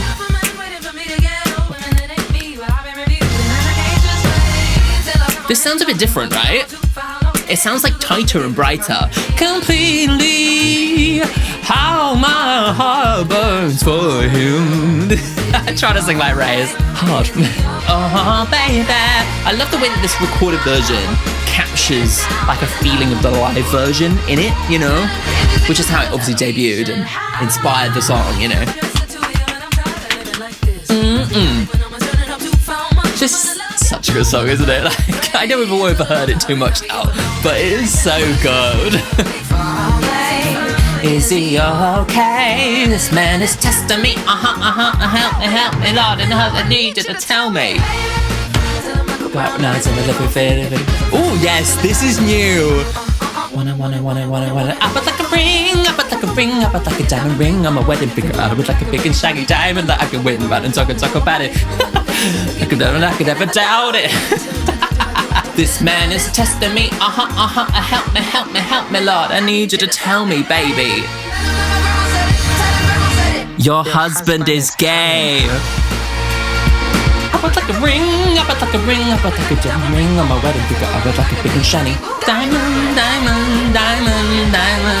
Where is my husband? I hope you enjoyed the dance show. I hope you weren't here to listen to Raye.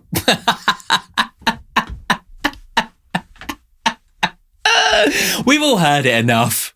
You can hear me singing over the top. Though I must, that I feel like she did, because I remember reading a while ago or seeing a video a while ago where she said that she was going to go back and put the live version of the orchestration into the recorded version. And it sounds like she's done it here. The horns in the middle eight definitely sounded different. And the whole thing sounded a bit brighter and more clipped. I wonder whether like she did kind of remaster it. I mean, you know, she's an independent artist. She can do whatever the fuck she wants. This album is like actually really what can be done when you're independent, because like I feel like on paper a label probably would be like, nah, it's too much of a risk, it's too weird. But she's proved that through sheer force of will and through absolute boundless creativity, the most incredible things can be put together and still be marketable, you know? Whereas My Husband's been fucking huge, you know? And who'd have thought that like retro throwback come rap mixture, the old meets new, would be so big.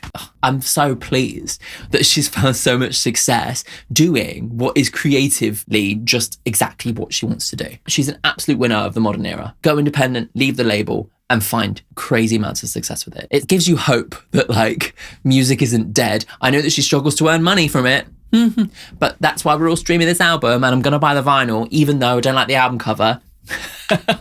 I'm like waiting for a variant. I appreciate the concept of the album cover. Obviously, I love a concept, but I'm like, it's grey.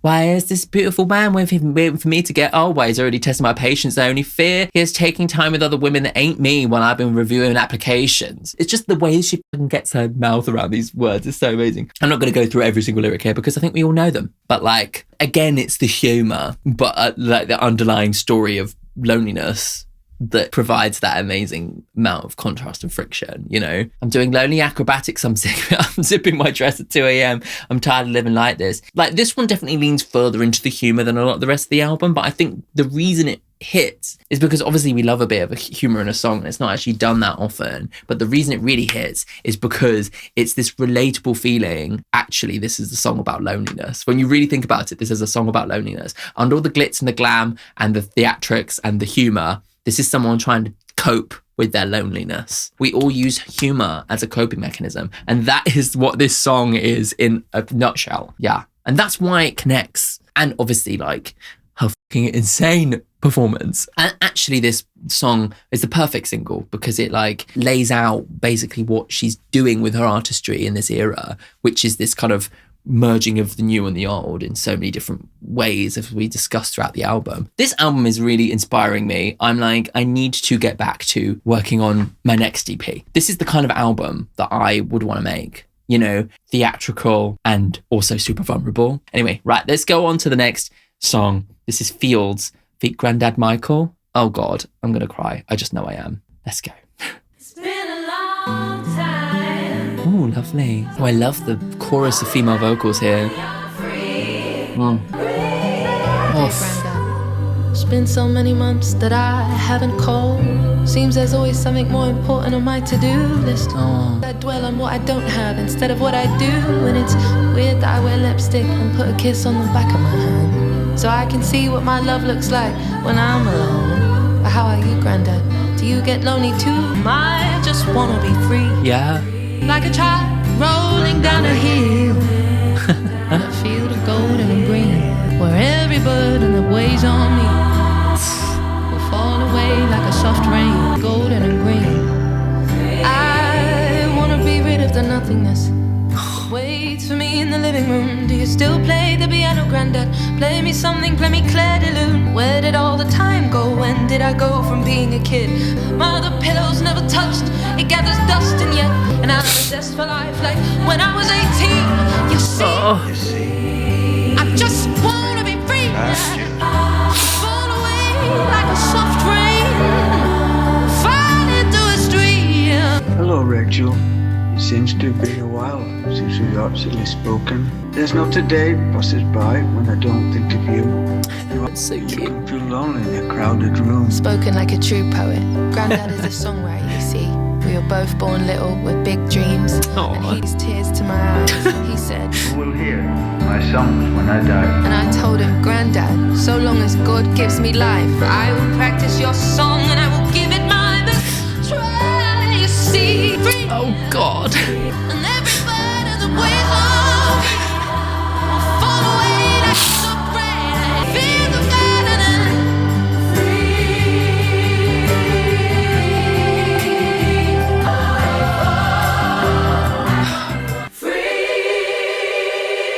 For music is medicine, she cried from her soul. She set sail with her king. And never forget, my love, will always be Grandad's little girl. Mr. Raye, are you somebody? Mr. Raye, are you? Oh God. I tell you what, the nail of the coffin was for that song. I started thinking about my granddad. Of course.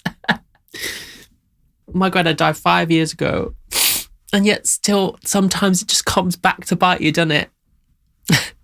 Oh, I needed that cry. I say every single time I cry, because who doesn't need a cry? Oh God, that was so wonderful. Oh my God. That was so beautiful. I love it from a songwriting standpoint, right? This idea that she's starting off like leaving a voice message and then he replies in the song, and like it's that written in that form. It's just so gorgeous. And I love the way that she kind of narrates it and like narrates things that he's saying and then he comes in. It's just absolutely beautiful. The way that kind of always weaved together in such a gorgeous way. It's just so stunning, and you can tell that like he was obviously a songwriter as well. The other thing, like emotionally, when you think about like how we've been experiencing this album, right? We've talked about the first bit of it being super, super internal, and then moving to a place of like her like going out with her mates, and then actually starting to look at other people and seeing, I know you're hurting, other people going through things, right? And that breaking her out of that depressive spiral. And she hasn't totally kind of been freed of this loneliness. And in this moment, she's sad and she's weary and she's saying, I just want to be free of this sadness. I just want to be free of loneliness. But she's realized that actually the way to be free of that is to call your granddad and ask if he's doing all right, you know, to check in on him, because our grandparents and like elderly people all over the world are lonely. They might have lost their partner. My granddad, like the last 5 years of his life, I wasn't there. I was traveling, and then it was COVID, and then he died, you know. Real talk here, I'm just glad that like my parents live next door to him and like that my dad could go round all the time just to keep him company, and my dad's 3 sisters were around all the time. My nan and granddad were foster parents to loads of different kids, and they were still in touch and still will go around and keep him company. So I'm glad that like there were people there, even though I was absent doing my own thing, you know, because you just get distracted, especially when you're in your 20s, you know. I try not to beat myself up about it. And as she says in the song, you know, she's just living in her feelings and stuff. My God, that was just stunning. God, and right after Where's My Husband as well. Jeez. It's been a long time since we talked. Call me back when you're free. I left him a voicemail that reads, Dear Grandad, it's been so many months I haven't called. It seems like there's always something more important on my to-do list. All that I'm missing, chasing everything I lack, Grandad. Seems I dwell on what I don't have instead of what I do. And these are things we can learn from the older generation as well. And actually sometimes like if you're chasing around the world trying to find things that you don't have, sometimes it takes stopping a moment and appreciating what you do have. And that's the kind of shit that you can learn from your grandparents, you know. It's weird that I wear lipstick and put a kiss on the back of my hand so that I can see what my love looks like when I'm alone. It's so sad. I just want to be free, like a child rolling down a hill in a field of golden and green, where every burden that weighs on me will fall away like soft rain and fall into a stream in a field of golden and green. She just paints such a glorious image of freedom, of lightness, of not having these adult heavy things weighing on you. I want to be rid of the nothingness that waits for me in the living room. Do you still play the piano, Grandad? Play me something, play Claire de Lune. When did I go from being a kid, my mum tucking me into bed, to this grown-up, Grandad? This idea of looking back on her childhood and wishing that she could have the levity and the zest for life that she had when she was a child, but then the way that reflects in terms of like her granddad seeing her grown up from a child. Do you know what I mean? Like the connections between family and growing up. It's just really clever. Hello, Rachel. It seems to have been a while since we've actually spoken. There's not a day passes where I don't think of you. You ask me if I ever get lonely, but you can feel lonely in a crowded room. Spoken like a true poet, Grandad is a songwriter, you see. Anyone can feel lonely, even if you're surrounded by people. And then he said something to me and brought these tears to my eyes. He said, who will hear my songs when I die? And I told him, Grandad, so long as God gives me life, I will practice your song and I'll give it my best try. So there's this feeling of like her like taking the baton and like moving forward into the generation with what she's learned from her granddad, you know, and bringing him in on this song in a beautiful way that kind of memorializes him. The music is medicine she cried from her soul. Never forget my love. You'll always be Granddad's little girl. Just beautiful. Absolutely stunning. I can't. It feels like we've run the whole fucking gamut here. We've done the whole of life. You know, we've gone through heartbreak and depression, and here we're reflecting on someone near the end of their life, let's be honest, and using that wise thing to kind of take a step forward in our own lives, you know. Right, let's go on to the next one. This is Joy, and this is featuring Amma and Absolutely, which are her sisters. Oh, hello. I declare and I decree any chain that has been holding me. Now this is going to be the sunlight coming through the clouds, isn't it? You are not welcome here. The sadness has a grip on me and it must disappear. I'm letting it wash over me. I'm letting it all wash away. Oh, gorgeous. Must let go of me today. Cover Yeah. me with, I may cry through the night, but my joy comes in the morning. Yeah. Oh, yeah. Joy comes in the morning. Yeah, a brand new day. My joy comes in the Oh.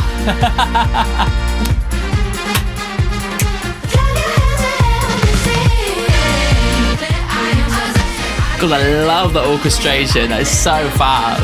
Listen to my sister sing. I don't usually tend to cry. It's been hard for me to fall asleep. Building burdens up to kill my dreams. God, we're all going through it, you know. Where it gets low.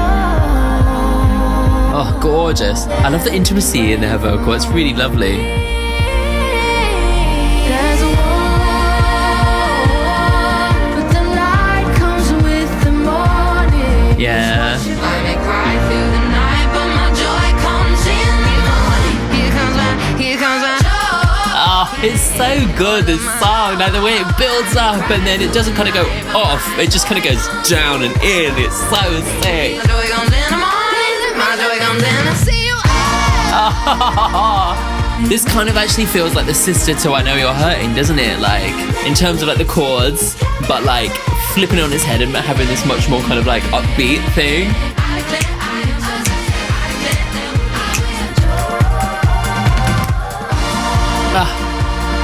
Just glorious. Oh my god. I'm obsessed with those strings. It absolutely is so fab.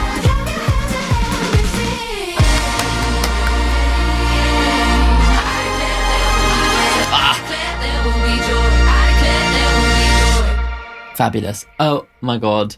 It really is like the most joyful thing. Like the dancing of it, the kind of gospel kind of inspiration of it. It harnesses that sheer force of like joy and like exuberance that the gospel does so well, right? But it kind of has that gospel feeling of like a group of singers, you know, her and her sisters, you know, community coming together to help each other, family bringing each other through dark times into more joyful ones, you know. And so actually it like in so many ways it actually hits at a lot of the things the gospel also hits at. And like the way that it just kind of like upends your expectations and builds up and then just kind of takes everything out and just kind of goes and really you dance, you know. It's just joyful. It really is. And it also doesn't sound too cheesy, doesn't get too saccharine with it, you know. Mr. Raye, are you somebody? Oh, it's James Brown. Interesting. Oh, talking about Ray Charles, presumably, which is interesting connection to the jazz and everything. But then she's called Raye and all that stuff. That's actually really cool. I declare and I decree any chain that has been holding me, any evil tongue that whispers in these ears, I say, I rebuke you. You must leave my life. You are not welcome here. It's like as she was saying earlier, like the kind of positive manifestation, but in a much more like forceful way. I may cry through the night, but my joy comes in the morning. That's just so nice. A brand new day. And like, we've been talking about the grey clouds and the sun coming through. Now, this is the sun coming through properly. A brand new morning and the sun is risen and the sun is shining. It's so well thought out, like the whole concept of this album. So listen to my sisters sing. I don't usually tend to cry. Instead, I tend to bury it inside. It's been hard for me to fall asleep building burdens up to kill my dreams. Ooh. Well, I like the lyrics. There's a war in your mind, your sorrows may endure, but the light comes with the morning. It's what you're made for. Yeah, and it's this idea of like leaning on your family, leaning on your friends. That seems to be the lesson that she's learned on this whole thing. It's like sisterly warnings in London Loverboy, Click Clack Symphony, her friends coming out and hanging out with her. It's the mention of her nan. It's her grandfather, it's her sisters, and literally bringing them on the track. It's understanding that other people are hurting as well. And that is what it is. You have to give and you take, you know, from other people around you. And that's how you heal. And that's how you move forward, you know. What a beautiful, beautiful revelation. Let's go on to the next one. This is Happier Times Ahead. Somewhere on a Saturday morning, there's a girl in a window watching people passing by. She's learning how how to live without the man who gave up on her. Now Yeah. I need a band, I need a band. Somewhere in the traffic on Bond Street, a middle-aged man. I love how she's taken a step out of the story now. The last lonely pint at the bar will be the highlight of his day. Oh, these two lonely people. He must have been happy at times, eh? Yeah. But we only get one. Yeah. There will be happy times again. Oh, gorgeous. Auntie Jean is up crying again. Oh, I have an Auntie Jean as well. Her Roger has left her alone in a land of the living. The only one who get it isn't here anymore to hold her hand. Lonely people everywhere, you know. Happy at times and life is not bad. Find a little faith to hold on, my friend. There will be happy times again. Oh, what a gorgeously lovely song, you know. That's so, like, deep. There must be Abia, there must be Abia. Repeat after me. Ugh, yeah. Times and there will be happier times again. Oh. Oh, I love that riff. I'm coming, don't you give up. Just hold on. Have the sun exist behind the clouds. It's right there. Just hold on to happier times. All right, darling. All right, darling. It's like she's your mate down the pub being like, you're going to be all right, my love. You know, it's really lovely. And it's actually so lovely when you think about where she's come from and now she's the person giving that advice. She's the one who can say, there are happier times ahead because I know I've been through it, you know? Oh, it's so good. The journey of this album is just so phenomenal. The idea of like this music may contain hope and she's found hope and now she's in a place where she can actually kind of look at other people's situations and be like, oh, I was just like you. You know, there will be happier times ahead and there will be sad times as well, you know, but that's just what life is. And feel your feelings when you need to feel it, but don't get lost in it. Oh, beautiful. Somewhere on a Saturday morning, there's a girl in a window watching people pass as she clutches on her aching heart. She's learning how to live without the man who gave up on her now. Love let her down. Somewhere in the traffic on Bond Street, a middle-aged man was driving his van. He's been awful low of late, but will never show his mates. He's a man's man. Oh, God, that's a whole other thing. The last lonely pint at the bar will be the highlight of his day. Still he must believe. Happier times ahead. Find a little faith to hold on, my friend. There will be happier times again. I love the way that it flips to happier times again. Lyrically, it just really feels satisfying. Somewhere in the middle of England, Auntie Jean is up crying again. After 60 years of marriage, her Roger has left her alone in the land of the living. The only one who'd get it isn't here anymore to hold her hand. She must believe happier times ahead. It can't rain forever. So that's the reference to the clouds and the rain and the sun and everything is coming back in again. May you be loved and may you feel joy. The sun exists behind the clouds. It's right there. Just hold on to happier times. All right, darling? All right, darling? The sun exists behind the clouds, bringing it back to the winter woman earlier on, to all, you know, to the grey cloud that followed her around at the beginning of the, I was going to say at the beginning of the show. I mean, yeah, at the beginning of the show. Oh, fabulous. Right, before we go on to the final song, this is my moment to have a little shout out to those people who support me, my patrons. Everybody's name is coming up on screen now who supports me over on Patreon, without whom I wouldn't be able to be sitting here and throwing my heart out to you in a video.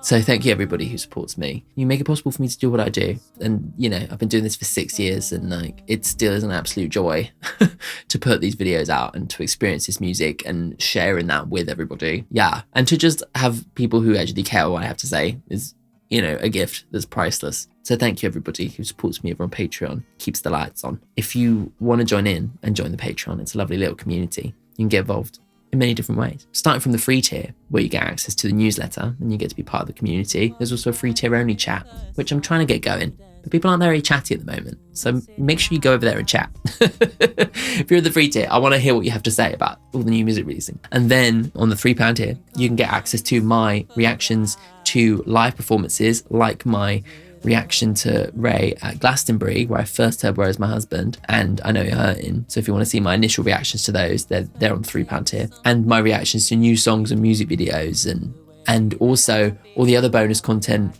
like my opinion pieces, me chatting about what I've been listening to and reflecting on albums and stuff. I've got one going up this week, which is reflecting on Mayhem by Lady Gaga after a year. So yeah, that's on the £3 tier as well. And then on the £7 tier, you get access to all my album reactions that I put on YouTube, but in uncut form. And you also get access to all the bonus album reactions that I do. Not everything that I record makes its way onto YouTube, depending on like how I think it's going to do. Some of the more niche stuff stays on Patreon. And in the upper tiers, it's the request tiers, so songs, artists, or albums. And all of those videos go onto the Patreon for everyone to enjoy. So whatever tier you're in, there'll be bonus videos, bonus album reactions, bonus song reactions that are chosen by those in the upper tiers. So yeah, it's a lovely little place, lovely community, and loads of bonus content. And you get to support a struggling artist. Oh, right. Thank you, everybody. Let's go on to the final song. This is Finn. Oh, how theatrical. Get up with me, no, my friend, we have made it to the end. Meta again. Had to make it to the 17th song, and if you don't Yes. want to cry, just sing along. I did all of these things. With a musical, in an orchestra, kiss, joy in this life that we try. Dramatic and powerful, this last metaphorical summary for its life's guarantee that we're all going to die. Oh, we got one little life. The sun has promised to shine. Hope must always exist. Is just up Yeah. the clouds. What an amazing final way, sort of thing to say, you know.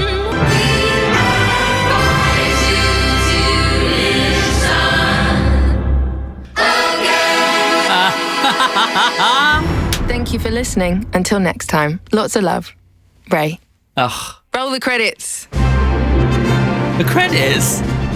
All right. Thank you to Grandma, Granddad Michael, my sisters Amma and Absolutely, Tom Richards, Oh, wow. Chris Hill, We are George, actually going Hans through the Zimmer and his credits. team at Bleeding Fingers, Russell Emanuel, and a special thank you to Al Green and Matthew Johnson, and Great. Mr. Paulie Murray, Joe It's Webb, so Graham Blevins, lovely, Mike Cordone, isn't it? Ivan Mans, And Dan Ellis, again, Alfie Haas, Oscar extremely Stieler, meta the string and players, extremely Steve concept, Mangan, Dan isn't it? Oates, To Rachel have the Lander, credits and at the end of the Richard movie, Phillips, you The know? Big Band, It's so Ed good. Richardson, George Hobbie, Rita I'm not skipping Andrade, this. James Madran, Tom Cawley, Hannafin, Victoria Ho, technical team, Antoine Klein, Charlie Ham. And finally, thank you to my team, who are literally my mum and my dad. Thanks for listening to this album. Can't believe it. I can't believe it. It's finally yours. It's all right. Just take care of it. I really love making music and I want to do this for the rest of my life. And Clearly. I love you guys. I love you. The end. Of course. It's simultaneously an absolutely lovely thing to do and a lovely thing for all of her like team and everyone that she worked with, you know, to have that moment, but also works thematically and conceptually with this idea of the whole album being a show. We talked about earlier on with like the drama of the moon coming through and highlighting her tears and all this stuff as if she was in a film, and the way that everything sounds like she was different sound stages, you know, everything I mentioned, all the references to classic Hollywood, all the references to theatre. And so at the end, of course, the credits. Of course. It's just fab. Let's have a look through the lyrics at the beginning of that bit. I had hoped you'd find your way to this piece of music, and that would mean, oh, my friend, we've made it to the end. My complete gratitude for taking time out of your day to hear that. So it's like thank you to the listener as well as thank you to everybody who worked on it. And now I like to leave you with an unapologetically dramatic and powerful, this last metaphorical summary. It's for life's guarantee that we're all going to die. Come rain or come storms, we've got one little life. The sun has promised to shine all 4 beautiful seasons, even if we can't see it. Hope must always exist. It's just above the clouds. That's the sun being the hope is so I can't. And as it says on the tin in the winds, this may contain hope. Says so on the tin. If hope didn't find you, my friend, we advise you to listen again. Thank you for listening. Until next time, lots of love, Raye. Which I love, that's how she ended her first one, right? Like, lots of love, Raye. What is the finale for but for summing up the story of the album? And that is like, yeah, we'd all die in the end.